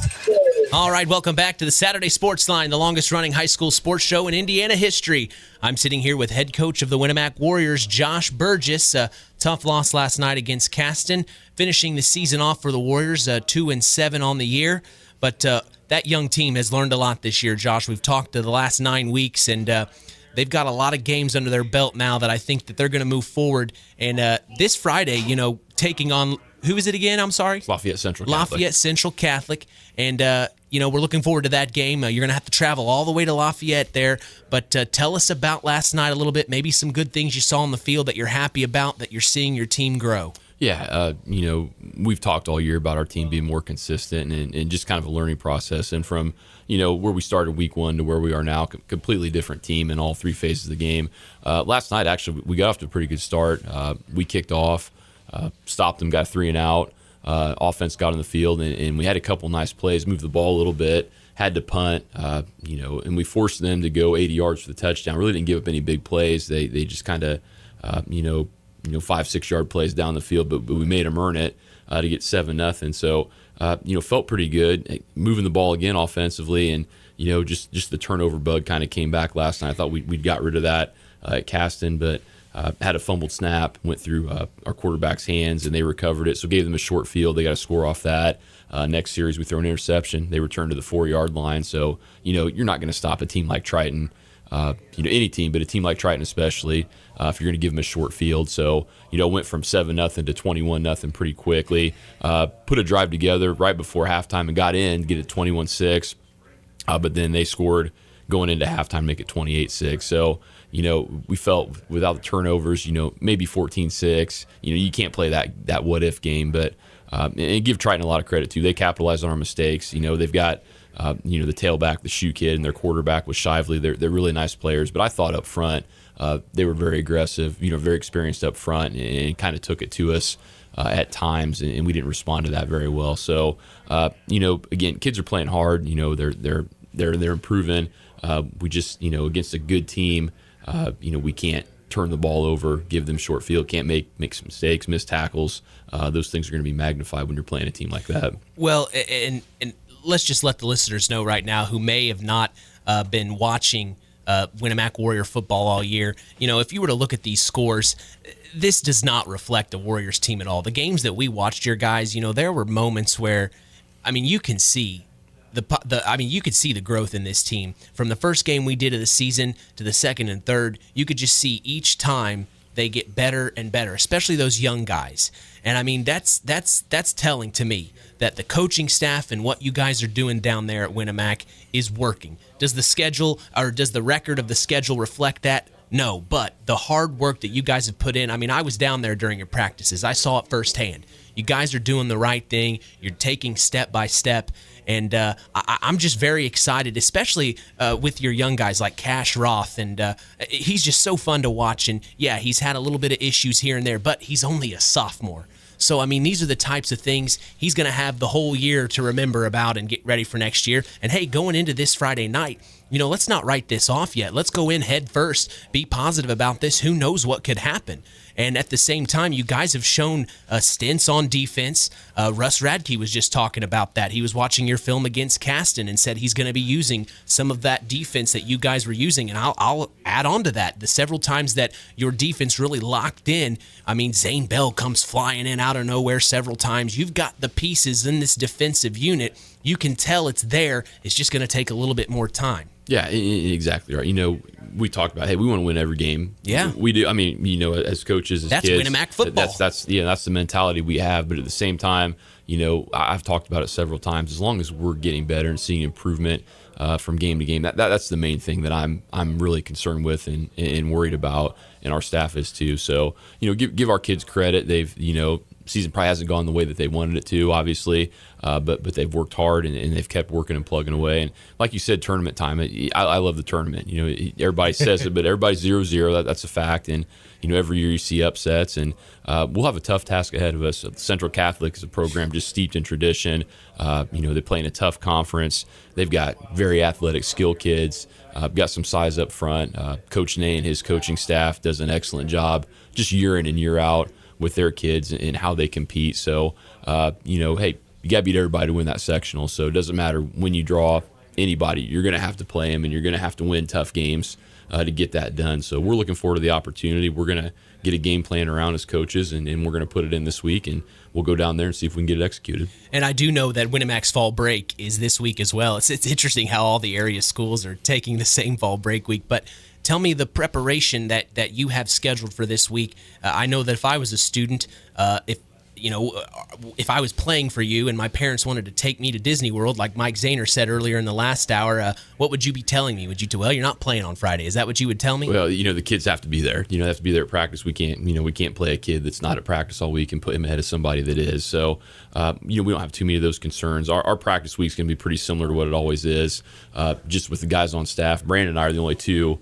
that work in the school and teach. My other coaches are lay coaches that are out of the building. So, I'm not going to ask them to take a week. I didn't know your brother taught. Yeah, he did teach his business and really? health there. So, I'm not going to ask those guys to take a week off and use their vacation. So we'll go about 3:30 every day and, pretty much run our normal schedule. Probably Friday, like I said, we'll give them Friday and let them be. I'm not going to bring them in or do anything early with that. And, want them to have a little bit of time off, but, still understanding that we've got to show up and get our work done and our preparation in. And, that's part of making a commitment to the team. You understand that, hey, it's fall break, but I need to be here and work to be with my teammates and get that stuff done. So, and your game's on Saturday? No, it's Friday. Friday. It's Friday. Right. Yeah, it's Friday. My apologies. So we're still in good shape there. Pretty normal week, or as normal as it can be. We'll talk to the kids about not laying around in bed all day long and doing some of those things, but just looking forward to the opportunity. Go back to last night just a little bit. Please. Some kids that played well. I thought I was literally going to ask that question next. Just one step ahead of you. Offensively, probably didn't have the yards he wanted, but I thought Maddox Buzinski ran the ball hard, and in the last several weeks he's ran the ball hard for us. Cash had a touchdown pass to Jayden Jones. We got that in before halftime and completed a couple other nice balls. Had around 100 yards passing. Got some kids involved offensively with Jones and Bennell. Lambert had a nice catch. Luke Dickinson got involved as well. So his name was being called quite a bit there. So we got those kids involved too. And then defensively too, I thought Mike played pretty well at linebacker, and Talon Garner continues to play pretty well also. So there's some kids that got some things done, and just all our kids continue to work and get better. So. Well, I'm excited to see what happens next weekend for you. You never know. Like you said, the records go out the window. And, Lafayette Central Catholic, they might be a historic school, but from where I'm from, I've heard of Winamac as well. That tells me Winamac's a historic school as well. So 2 historic teams going against each other. It should be a good matchup, a learning matchup for both teams, really. And I'm very excited for it, Coach. Is there anything that I said overall twice. Is there anything throughout the regular season that sticks out in your mind from a positive note, that you're really happy that you guys as a team collectively came together and got the job done? Is there anything that you saw throughout the season? Yeah, I think just nothing specific. Just the overall growth of our kids from week 1 to where we are now, and we were hoping to see that, and we have seen that. Kids have gotten a lot better. We've asked some young kids to step in. We've moved some kids to different positions that maybe they didn't think they were going to have to play this year, and they were willing to do that and willing to accept the coaching that goes with that as well. So again, just the overall improvement of our kids from week 1 to week 10, and we'll see how that translates this week when we go down to Lafayette Central Catholic. Well, this is your first official year as a head coach. Of course, you've been coaching for years as an assistant. But overall, for your first year, what are your thoughts about you personally and what you were able to accomplish this year? Yeah, hey, I'm not too worried about my personal accomplishments. You talk about wins and losses, and hey, we want to try to win every game we can, but we want to make sure the kids have a good experience. We want to make sure that they get better and improve. And if we're doing those things in our program, we're doing okay. I've enjoyed it. Enjoy being around the kids every day. That's the main thing. Just being out at practice with them and things along those lines. So and you learn some things too. There's some things that we'll tweak a little bit next year and change around just a little bit just to make everything a little bit better. But just kind of been a learning experience, but enjoy being around the kids, enjoy being around the coaches that I have. Just very fortunate to have the opportunity and really appreciate it. Well, and then you get to coach with your brother, and that's got to be. Every time I see you guys look like you're really good friends. Yeah, just those things are the big things. I get to be around great guys and great kids every single day, and you throw the wins and losses and all that stuff out of there. Those are the things that I remember from not only this year, but all the years that I've coached. Just the relationships that you form with people and different people you get to be around on a daily basis. Those are really the things that I remember and just really enjoy. I'm a little upset I've never asked you this before, but you said you teach at Winamac. What do you teach? I teach health and PE. I shouldn't have waited 9 weeks to ask this. I did not know that you taught down at Winamac as well as your brother Brandon. Yep. And then Coach Buzz Schoff of South Central coaches, and Chris McGowan, Buzz Schoff teaches math and Chris McGowan teaches math. It's interesting that I didn't know that about you, so that's pretty cool. Well, Coach, congratulations on a learning season. I think that this was a positive. I like to look at the glass half full. Overall, it wasn't the way you wanted it to go, but I think that these guys, and I hope the players are listening right now, I hope they know that I saw them out on the field and they worked their butts off. And I know for a fact that this team learned a lot, and they're going to go into next Friday, and I hope that they show themselves proud because they deserve that. And Winamac did a heck of a season. Just in the record didn't show up. But I'm so excited for this future here at Winamac, and I'm hoping we talk next week about a big W. Yeah, we're going to go down there. We're going to do our best to get it done. So like we told the kids last night, hey, we expect to go down there and win, and that's the mentality they have to have. So whether we get it done or not is what we'll talk about next week. But going in, we're going to get a game plan around. That's what we're going to look at. So we're excited about the opportunity.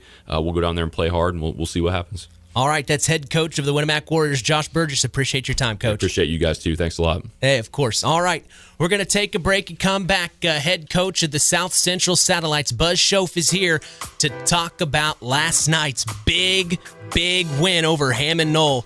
He's on the other side of the break. Don't go anywhere. You're listening to Kankakee Valley Broadcasting's WKVI.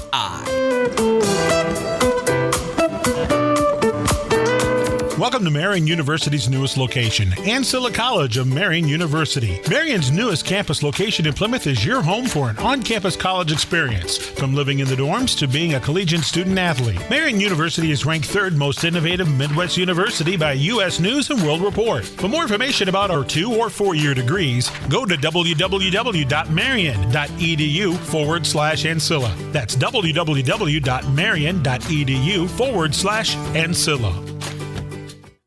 Since 1936, Standard Plumbing, Heating, and Air Conditioning have always taken pride in doing the job right. Third-generation owner Brian Hammond and his family have always set the standard when it comes to taking care of all your heating and cooling needs. Making your home a comfortable home is the absolute top priority. If you are uncomfortable in your home, give them a call at 574-936-4660. Follow them on Facebook. Let Standard Plumbing, Heating, and Air Conditioning help you take control of your comfort. Collins Insurance Agency in Knox has done it again. They have earned the distinction of preferred agency partner from the Western Reserve Insurance Company. Can't touch this. So what does that mean for you? Collins Insurance Agency provides themselves of taking care of its community. That means providing the best insurance that keeps you and your family safe in a time of need. And with this honor, Collins Insurance Agency looks forward to providing Stark and surrounding counties the best customer service you and your family deserve. Collins Insurance Agency in Knox, living the golden rule by treating you like family.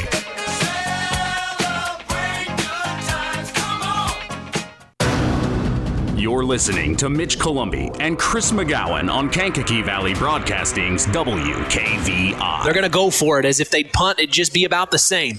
So Aldrich Harper from shotgun takes the snap. He's looking to throw. He moves up into the pocket now, moves out to the right side. He's got a Panther after him. He takes a huge hit, and it's going to be caught by Josiah McDaniel on the 13-yard line. My goodness. Woo!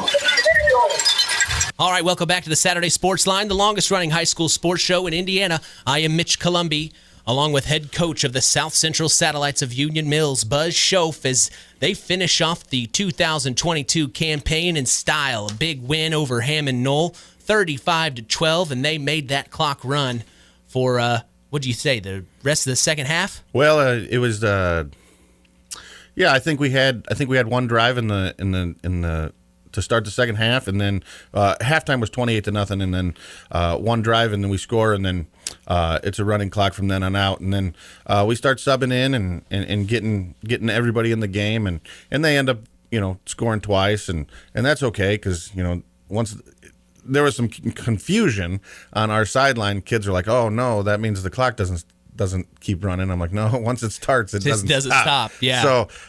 So they were really happy about. So they're like, oh, okay, like because 35-0 is not that's a big cushion, and but it's not undoable.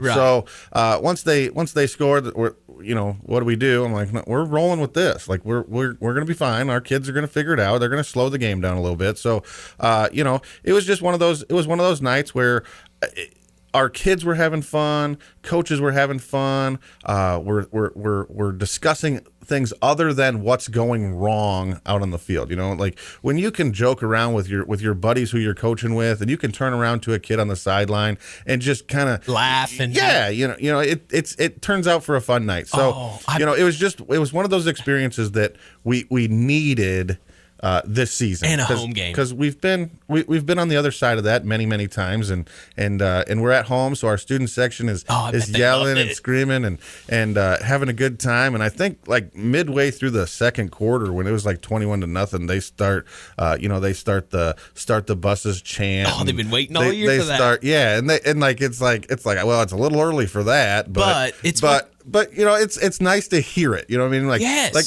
usually I don't hear anything the fans say. I can if I want to, I can hear everything they say. So if I got like a dad in there barking at me, like I can hear you. I just don't care. But when you hear the student section yelling and jumping up and down and screaming kids' names, it's like, all right, this is the high school experience right here. Yeah, and they got it at the last game. Perfect time. And they got it. Yeah, senior night. You don't want to lose. There's two games that you don't ever want to lose, and that's homecoming, and you don't want to lose senior night. I mean, those are the games that you remember long down the road. So it's nice to get that last senior night win, and in the fashion that we got it. I one of our managers, she's she's very honest. Let's just put it that way. She'll tell you exactly how it is all the time. After we went up 35-0, I'm walking down the sideline and not paying much attention to nothing, and she says to her twin sister standing next to her, she's like, "A running clock in our favor," and I'm like, how about that? How about that? No, I mean, you guys deserved it. Yeah, I mean, we didn't quit. We didn't give up on ourselves. We just keep practicing, and you never know what can happen. Going into the game, you didn't really know what to expect. We're 1-7. Bishop Knoll's 0-7 or 0-8, and you don't know what's going to happen. You look at their kids and you look at our kids and what we give up in size and maybe what we give up in speed. We're going to make up for in discipline. What we're going to do is we're going to do everything right all the time. We're going to be in the correct spot. Now it just comes to, all right, make the play. And after you make it the first time, the second time's a little easier, and then the third time's easier, and then by the fourth time, you're just doing it. And you don't know how you're doing it because you weren't able to do it the first 7 weeks of the season. But now, last night, our kids are coming up and they're filling the gap and they're making the tackle. And after the first time you do it, you're like, oh, I did it. And then the second time you're like, okay, I can do it. And then the third time you just do it, So our kids were playing football the way football was supposed to be played. They stopped thinking, they stopped worrying about making a mistake. And, obviously when you're scoring and you're ahead by a little bit and that margin keeps rising, your confidence goes up that it's okay if I make a mistake. Like, right. What's the worst case scenario? Well, the same thing applies when it's 0-0. What's the worst case scenario? They score? Yeah. Okay. And then it's our turn. So, last night was a great learning experience for our kids just to understand that, like, you can play this game with confidence. You don't have to be worried about anything. Right. There are bigger things in the world than missing a tackle. There are bigger things in the world than missing a block. And when it's all said and done, nobody remembers you missing the tackle or missing the block unless it happens on the last play of the game. Right. Yeah. So You're exactly don't right. worry about that. Right. Like, just go and have some fun. And, and it showed, last night when our kids, after we'd score or even after they scored and we're in the huddle, I get the kickoff team and I get the kickoff return team and we huddle up, we're not worried about, do we have 11 guys out here? We're just out here, like, having fun. Like, right. Hey, I'm gonna if I pitch it back to you, I'm like, no, we're not gonna do that. It's like, if they onside kick it, should we just give it back to them? I'm like, no, we're not gonna do that. Just those little things that, like, have not been there all season long because we were just so worried about, like, what do we got to do next? Right. You're actually in a position now where you're having fun. It's like, this game was designed to be fun. If you can't have fun doing this game, you can't have fun. So. Last night was a great learning experience for our kids, and hard work always pays off, and yeah, we had to wait 9 weeks in order to see that payoff, but we finally saw it. So it gives you some confidence going into next week. So you didn't allow them to score in the first half at all? No. So what was that halftime locker room like when you walked in? I got to know. I walk in. I walk in and I look at our kids, and our kids are sitting on the benches and they're laughing and they're joking and having a good time, and I look at them and I'm like, isn't this more fun?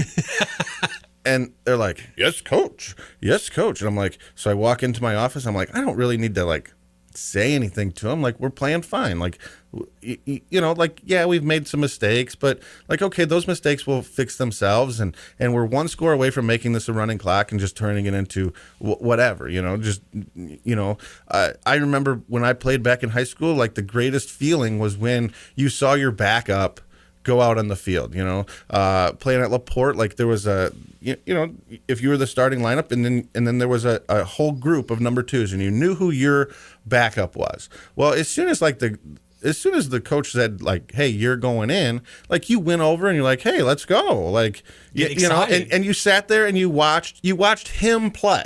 You know what I mean? Like, he was like, you treat him like your little brother. Like, right. he, so you sat there and you watched that kid play.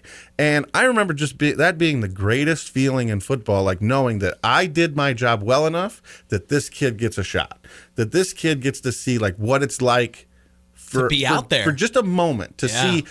You got the students still yelling in the student section. You got the fans all happy, and you got the light shining down on you. Like that's a great feeling when you get to see those kids out on the field. And we finally got to experience that which our kids have played, our backups have played throughout the season, but it's different when it's like this, when you're ahead, when you're the one saying like, okay, we're gonna when you're go inflicting in. the punishment. So it's like so it was just a great atmosphere last night, and hopefully it carries over into next week, because it's a similar style of play. It's just going to be played a little better. So remind me who the PA announcer is. I forget his name off. His name's Butch Nedza. What a great voice. I mean, he just has that deep, rich voice, and I could hear him over the broadcast when he would announce the player that made the play. Yeah. I just remember that. I really had a good time talking with him up there in the booth, and the whole South Central community was just such a good time to be there last week, and then to see this happen this week. I'm so happy for the Satellites and for you as well, Coach, because you come in here every week to talk to us about this, and it's just not been the year that you'd hoped for, but it has been a lot of learning, and these young guys have seen a lot. And I think this coming week, who are you taking on? Bowman, right? Bowman, yeah. So tell me a little bit about Bowman, what you know about them. I feel like we've talked about them like a few weeks ago or something. Well, I don't know, but I don't know if we've discussed. Maybe them. it was someone else, but anyway. But Bowman's one of those teams where it's going to be a clash of styles, essentially. So I kind of view it as like a South Central Culver matchup. You have a team who likes to play disciplined football, and then you have a team that kind of spreads you out and just says, try to tackle us. So it's kind of like the flip side of it. Usually Culver is the run it down your throat team, and we're the spread out team in that game. Well, now Bowman's the spread out team because they'll run 5 wide and just try to pick you apart, and we're the running team. That likes to throw the ball in the air and make some plays out in space too. But what we have to do is we have to put pressure on their quarterback. We can't let him have time to throw the ball. If we can make him throw the ball just a second earlier than he wants to, that's when we can make plays. But if we allow him to sit back in the pocket and just kind of read our defense, he's got 5 athletes running around that are fast and athletic, and we have to avoid that. We don't have the luxury of just saying, all right, you're going to make a mistake, and we're going to capitalize on it. We have to force you to go outside your comfort zone. They're not at all a bad football team, by no means at all. But it is very gimmicky. So if we play discipline, we'll be just fine. But we have to understand at some point in the game next week, we're going to give up a big play. Like, that's just going to happen. Their offense is conducive to making a big play, and we're going to give up a big play. It's going to happen. When you play teams like this, you're going to give up the big play. But how do you respond to giving up the big play? You're going to say, well, we can't do it, or are you going to say, all right, that happens.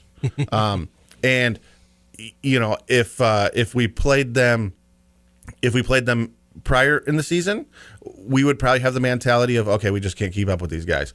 But I think after the night we had last night, regardless of who the opponent is, like, our kids are confident that we can play the football game. We can play a football game. And I think that confidence, and we get some kids back next week that we're real excited for, some difference makers that we've had to put kids out of position, and now they're back, so we'll be good to go. And I think that we can move forward now, and we can make this season. We can salvage this season, regardless of how bad it was in the middle of it. Yeah. I want to ask. I was getting ready to ask you some names that pop into your head from last night's big win. One that comes to mind from last week that I wanted to ask you: how did John Whitaker do last night? Did you move him into the slot, throw him a nice big deep pass, or? No, I did not. I left him at guard. Okay. Well, just checking out. I left him at guard, but our offensive line played very, very well last night. Clayton Stroud was able to.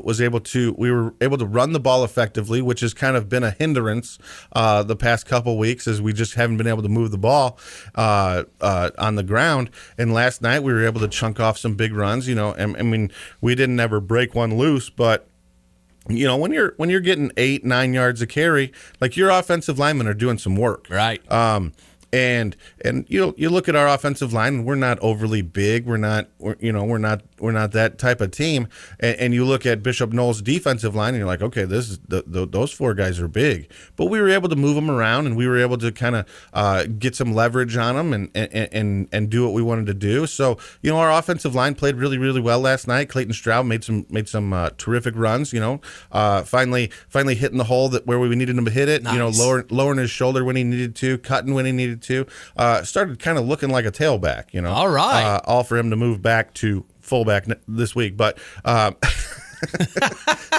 if Aaron Hogan's, he had a good moment. If Aaron Hogan's in the lineup, then he's our tailback. Was that one of the players that could be coming back? Yep. So he's coming back. Oh, good. He so that finally he got had cleared. the MCL, right? Yeah. So evidently it's healed and he's coming back. Yep. So he's all good to go. That's great. That's great. So so we're really excited about that, and then. Thank God. And then Hayden Trucco will be back too. He had a concussion, and he'll be back. So, we get our guys back. Going into the season, we had kind of three positions where we were like, okay, these are our guys. Yeah. Well, we've been missing two of those for the past 3 weeks. So we're really happy for that, and we'll just see what happens on Friday night.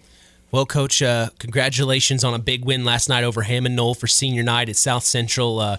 The Satellites and Union Mills, they deserved that last night, and congratulations. We appreciate your time this morning, and good luck this coming weekend against Bowman Academy. All right, thank you. I appreciate it. All right, that's head coach of the South Central Satellites, Buzz Schoff, here on the Saturday Sports Line. Don't go anywhere. We've got more coming, as the Where Are They Now segment is coming up next. That's with Harold Welter. You know him well. Don't go anywhere. You're listening to Kankakee Valley Broadcasting's WKVI.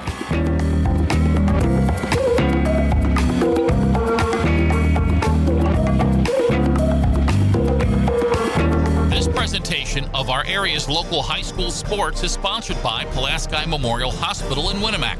Pulaski Memorial Hospital is dedicated to providing excellent health care to improve the health and quality of life for the people and the community they serve.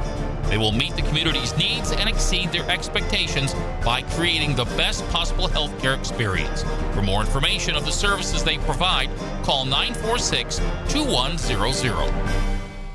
It's time now for Where Are They Now? A look back at more than a half century of WKVI radio covering local high school sports. Today's program is brought to you by Osborne's Mini Marts in Knox and Culver. Now let's meet one of the local high school sports figures from more than 50 years of WKVI sports and find out where are they now. As we look back on more than 50 years of broadcasting high school sports here in the Kankakee Valley here in WKVI, our guest is Grant Davis, 2006 graduate of West Central High School, and this was a conversation that I had with Grant several years ago.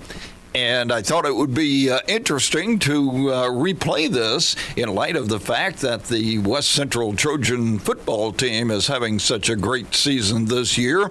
And he was a part of some great West Central football teams back in the day as well. In your high school career, going back, and you had a great high school career. You were our 2006 Tyler Roth WKVI Athlete of the Year. You played on a couple of basketball sectional championship teams, a couple of sectional football championship teams. As a matter of fact, I think you were on that regional championship football team, weren't you? I was, yeah. That would have been back in probably your junior year, maybe? That was, that was my junior year. year, I believe. So that would have been all 2004? Yeah. In your high school career, what game stands out in your mind all these years later, Grant? Ooh, that'd have to depend on what sport you're talking about. Well, let's talk about basketball first. So what basketball game stands out in your mind most, Grant? Man, there's quite a few, but there was one basketball game against, I believe it was against Rensselaer, and there was a couple for instances where I got kind of a game-winning shot, and those were always pretty special. And it was also really special winning sectionals and stuff like that, and kind of going on to the next level after the regular season with the teammates I had at that time, and it's very similar for the football and baseball games as well. Definitely the kind of postseason games really always stick with me. The successes and a little of the shortcomings, I guess. And so always stuck with me. Sometimes you learn as much from the losses as you do from the wins, huh? Yeah, definitely. The losses are bittersweet, and yeah, they both have they both teach you a lot. That's for sure.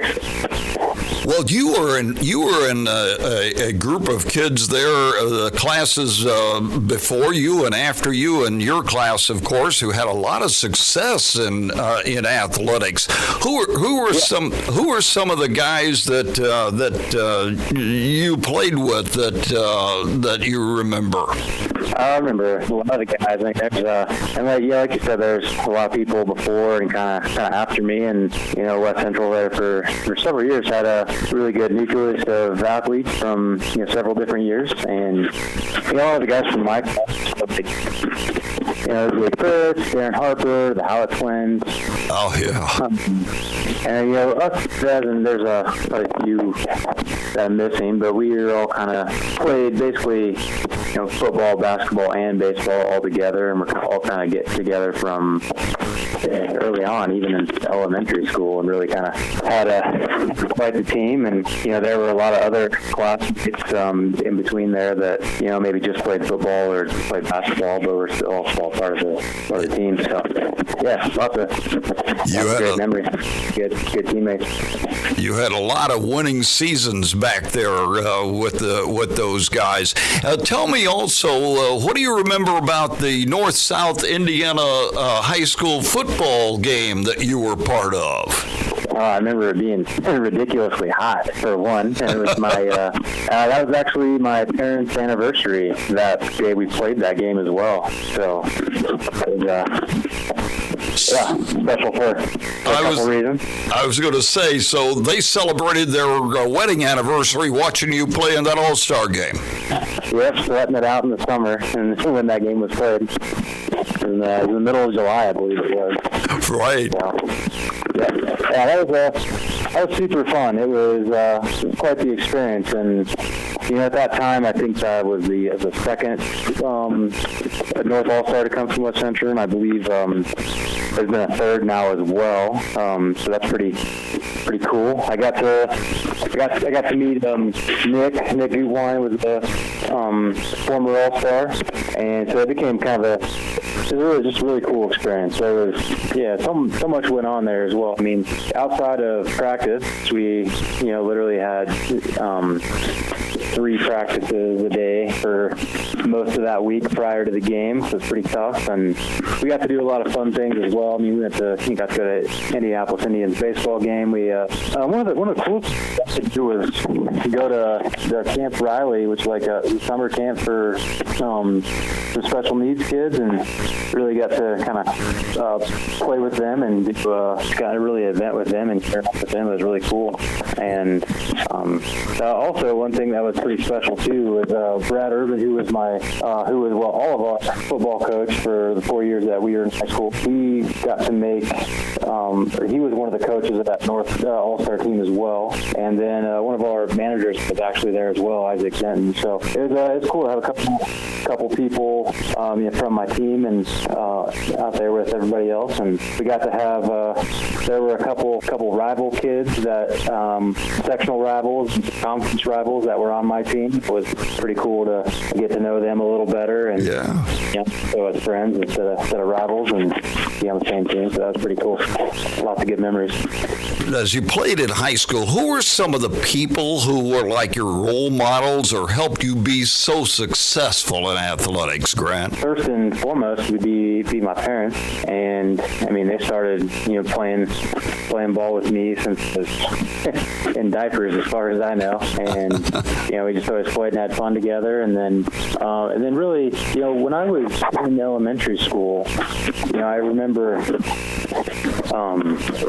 the football team at our high school being quite successful around that time, and I think that was the last time that West Central had won a sectional championship in football. I think it was the '98 season, I believe. Yeah. And I was actually looked up to a lot of the guys on those teams as well, kind of some more motivation, and always kind of looked up to them, and always wanted to kind of carry on the success for the school. And those are several people that I looked up to. We're talking with Grant Davis, a 2006 graduate of West Central High School, and we'll be back with more here on our Where Are They Now segment after this timeout. Need a game plan that has your day covered from tip-off to the buzzer? Osborne's Mini Mart in Knox has you covered. Whether you like to start out with a caffeinated full-court press or control the tempo with a Subway breakfast flatbread, Osborne's Mini Mart has what you need.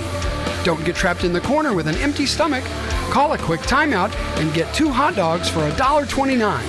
Visit Osborne's Mini Mart in Knox at the corner of US 35 and Highway 8 East to guarantee you win the day. Our guest here on our Where Are They Now segment is Grant Davis, a 2006 graduate of West Central High School. He was our 2006 Tyler Roth WKVI Athlete of the Year. He just had a heck of a career at West Central. And Grant, what did you gain from being a high school athlete that has helped you be successful in life? Well, I think I've been asked that question, a fair amount actually. What I've, the best answer I can come up with is I think the most important rather is learning how to be, a good teammate and learn how to play ball and with others and to all accomplish the same goal, and which in this case would be winning the game, but whatever that may be in your future life situations, that could just teaches you how to play as a teammate and be a good teammate. For those young people out there who might be listening, who would like to have the kind of success you had in high school, part of all those championship teams and so forth, what advice would you have for young people today? Oh man, I always have kind of a simple saying that I've kind of lived by a little bit, and it's, you work hard and you play hard. So whatever goal you want to set your mind to, whether it's a state championship, whether it's just just making the varsity team, getting on the honor roll, or doing even something outside of school, you really just gotta put your mind to whatever you want to accomplish, and just give it your all. Just go for it. Well, I know that you'd probably like to give a shout out to your folks. They closed a country store yesterday, and their life is going to be changing, and you've already said what an influence they have been on you, and so I know you want to give them a shout out. Yeah, definitely. I couldn't ask for better parents. They've been, you couldn't ask for better support and being there for me when I'm down, but also for share the down times and the up times, the successes and everything. So I've been really proud of them over the growing up and then being my parents, and I'm excited for them to start a new chapter in their life with transitioning out of that. Well, Grant, we want to thank you for taking time and visiting with us. Our guest on Where Are They Now has been Grant Davis, a 2006 graduate of West Central High School, our 2006 Tyler Roth WKVI Athlete of the Year. Join us again next week on the Saturday Sports Line for Where Are They Now? Where Are They Now? A look back at more than a half century of high school sports coverage on WKVI has been brought to you by Osborne's Mini Marts in Knox and Culver. Join us each Saturday morning on WKVI for the Saturday Sports Line and worldwide on WKVI.com. Harper under center, from shotgun, sets his man in motion, takes the snap, fires out to the right side. It's Josiah McDaniel to the 35-30, 25-20, 15-10-5. Touchdown, Josiah McDaniel. The Blue Jays strike again. Only took 10 seconds off the clock. It's 21-2 here in the first half. Time now for our Tyler Roth WKVI Athlete of the Week, given in memory of Tyler Roth, a 2001 graduate of Winamac High School who died in an auto accident 1 week after his high school graduation. His legacy of hard work, outstanding citizenship, artistic success, and super athletic performance lives on with this award given every week to outstanding student athletes from the 9 schools in the Kankakee Valley. Today's award is brought to you by Web Printing and JT Shirt Shack in Winamac, and we'll tell you who's earned the Tyler Roth WKVI Athlete of the Week after this word from Web Printing. Web Printing and JT Shirt Shack and signs of all kinds in Winamac is where all of your printing needs can be met. Whether it's paper, garments, or signs, Web Printing is your full-service printing solution. So if you're in need of embroidered or screen-printed garments, tickets or programs for your event, or documents for your business, Web Printing and JT Shirt Shack is the place to go. For the quickest service, best prices, and best quality, it's Web Printing and JT Shirt Shack in Winamac. All right, that's number 8 under center for the Blue Jays. He hands off. That's Cole Wilcox up the middle, and he gets to the 30, the 25-20, the 15-10-5. Oh, my goodness gracious. Touchdown, Blue Jays. Cole Wilcox. I think that's his 3rd touchdown of the night, Chris. Our Tyler Roth WKVI Athlete of the Week for this week is Kolbey Wegner, a member of the cross-country team at Winamac. Kolbey has had an amazing season thus far for the Warriors. He advanced to regionals after winning the Logansport sectionals.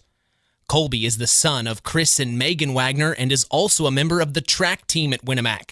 Congratulations to Kolbey Wegner of Winamac, our Tyler Roth WKVI Athlete of the Week. Kolbey will receive a certificate, a history of the award, and a t-shirt commemorating their achievement, and will also be a future guest on the Saturday Sports Line. He will also be eligible for our Tyler Roth WKVI Athlete of the Year award later this spring, which carries with it a beautiful plaque and a college scholarship. Compliments of WKVI and the family of Tyler Roth. The Tyler Roth WKVI Athlete of the Week is brought to you by Web Printing and JT Shirt Shack. Congratulations to Kolbey Wegner. I'll work on getting that interview this week, as that's going to do it for us here on the Saturday Sports Line, the longest-running high school sports show in Indiana history. I invite you to follow us on social media, on Facebook at Sports to the Max, on Instagram at WKVI Sports, and on Twitter at KVB Sports for all Kankakee Valley Broadcasting sports content. Well, as we wrap up Week 9, talk to all of our coaches, a fantastic season, quite frankly, a whole regular season in the books. My first season in the books. Can't believe it. Time has been flying as we're moving into sectionals. Of course, I talked to you a little bit earlier. We don't know what's going to happen after next week. So we are going to take this week by week. I only know where we're going to be next Friday. It's Lakeland at Knox for the first round of sectionals. Hey, after that, it's up to our area teams to get those W's so I can make sure to get them on the air. We sure hope we can cover as many of our area teams as possible. Of course, don't forget Kankakee Valley Broadcasting's WYMR with Tony the Boss Ross and crew. That's on Max 98.3 FM, our sister station. If you can't find sports in this area from either of us, I'd challenge you where else you're going to find it. It's because we're here and we're working hard for you. As from all of us here at KVB, we thank you for listening to the Saturday Sports Line, the longest-running high school sports show. As I'm Mitch Columby, our sports analyst, Chris McGowan, had to head out of here early. We sure hope he's doing all right, and enjoy the rest of your day, Chris. I appreciate it. A big shout-out to my friend John Thompson for our announcing here this morning. I appreciate him doing all that. As I am Mitch Columby, the tradition continues here on Kankakee Valley Broadcasting, as WKVI will always be there. You take care. We'll talk to you later this week. Check out the sports checks throughout the week. We'll get you ready for next Friday. Take care. But now your kiss has lost its glow, and so we find ourselves